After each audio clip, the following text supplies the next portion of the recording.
coalition of state and local leaders band together filing a lawsuit to end the National Guard deployment in Memphis. The group sued Governor Bill Lee and other state officials, arguing the deployment violates the state constitution. WREG's Brian Ditlake spoke with some of those involved in this case.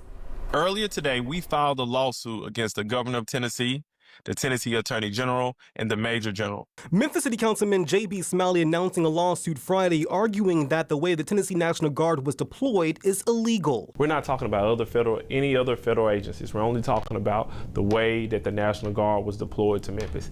That is unconstitutional. Smalley joins a host of state lawmakers and other local leaders. The 23-page suit points to the state constitution, which restricts the governor's ability to deploy the National Guard outside of severe circumstances like weather events, riot, invasion, or insurrection. State Representative G.A. Hardaway says on the state side, when Governor Bill Lee accepted federal resources from the Trump administration, he did so without bringing it to the Tennessee General Assembly. He hasn't offered any type of evidence, in fact, quite the opposite, that we're in the middle of any type of insurrection or lawlessness, etc. The lawsuit goes on to accuse the Trump administration of using National Guard members as a part of a broader effort to use U.S. forces domestically, particularly in places where he has political opponents. We don't need to be in a position where the federal government, Trump in particular, is playing with the lives of Memphians.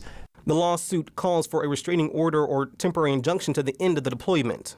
We would like to see safety reimagined in our community, and safety does not look like being over-policed and overset with this overreach of the federal agencies in our city.